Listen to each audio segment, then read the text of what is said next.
கிட்ஸுக்கு வந்து இது ரொம்ப இம்பார்ட்டண்ட். அதே மாதிரி போன் டென்சிட்டி, கால்சியம் லெவல் குறைபாடு இருக்கு. சுகர்னால உடல் மெலிஞ்சுகிட்டே போறேங்க அப்படின்னு சொல்றவங்க, ரொம்ப நாளா பெட் ரிடனா இருக்காங்க. எந்த டயட் நம்ம குடுக்கலாம்? ஸோ அப்படின்னு ஏன்னா நெறைய பேர் நம்மகிட்ட ட்ரீட்மெண்ட் எடுக்குறாங்க இல்லைங்களா? பார்க்கின்சன் டிசீஸா இருக்கும். ஸோ ஏஜ்ட் பெர்சன்ஸ் நெறைய பேருக்கு நடக்க முடியாம இருக்கும். நியூரலாஜிக்கல் இஷ்யூஸ் இருக்கு. ஸோ அந்த மாதிரி இருக்கிறவங்களுக்கு ஈஸியா என்ன டயட் நான் குடுக்கலான்னு கேட்டிங்கன்னா, இந்த பூசணி சூப் ரொம்ப ரொம்ப பெஸ்ட்டு. மஞ்சள் பூசணி சூப். ஸோ இந்த மஞ்சள் பூசணி அப்படின்னு சொல்றது உடலுக்கு அவ்வளோ நல்லது. ஸோ சுகர் இருக்கவங்க, உடல் தேறவே இல்ல, எனக்கு பித்தம் ரொம்ப அதிகமா இருக்கு. ஆண்கள் நெறைய பேருக்கு இந்த பிரச்சனை இருக்கும். உடல் இளைச்சிக்கிட்டே போகுதுங்க. என்ன ரீசன்னே தெரியல. பாடி ஹீட் ஆகுது.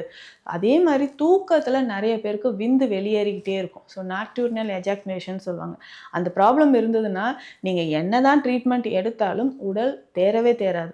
அது சரி பண்ணணும்னா, இந்த சூப் ரொம்ப பெஸ்ட்டா இருக்கும். ஸோ இதற்கு நம்ம என்ன பண்ண போறோம்னா, நம்ம தோல், ஸ்கின் எல்லாம் ரிமூவ் பண்ணிட்டு, மஞ்சள் பூசணிய சின்ன சின்ன பீசஸா கட் பண்ணி நல்லா பாயில் பண்ணணும். வேக வச்சுடணும். முதல் நாள் இரவே நம்ம என்ன பண்ண போறோம்னா, தேவையான அளவு ஒரு கைப்பிடி அளவு பாதாம். ஸோ பாதாம் தண்ணியில நல்லா ஊற வச்சிடணும். ஸோ காலையில் இந்த பாதாமோட ஸ்கின் எல்லாம் ரிமூவ் பண்ணிவிட்டு பேஸ்ட் மாதிரி அரைச்சி தனியாக வச்சிடணும்.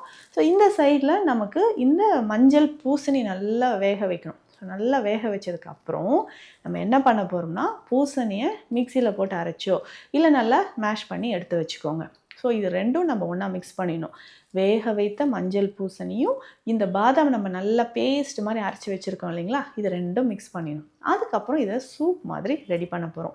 ஸோ ஒரு பேனில் கொஞ்சமாக ஒரு ஸ்பூன் பட்டர் ஆர் கீ சேர்த்து கொஞ்சம் சீரகம் சேர்த்துக்க போகிறோம். இதை அப்படியே நம்ம அதில் விட்டு நல்லா மிக்ஸ் பண்ணிவிட்டு அதுக்கப்புறம் நம்ம அது வேறு என்னென்ன சேர்க்கணுமோ நம்ம சேர்த்துக்கலாம். ஸோ பெப்பர் பவுடர் ஒரு ஆஃப் சால்ட் சேர்த்துக்கலாம். அதுக்கப்புறம் கொஞ்சம் புதினா இலைகளோ கொத்தமல்லி இலைகளோ சேர்த்து சர்வ் பண்ணி பாருங்கள். டேஸ்டியாக இருக்கும். ரொம்ப ரொம்ப ஹெல்த்தி.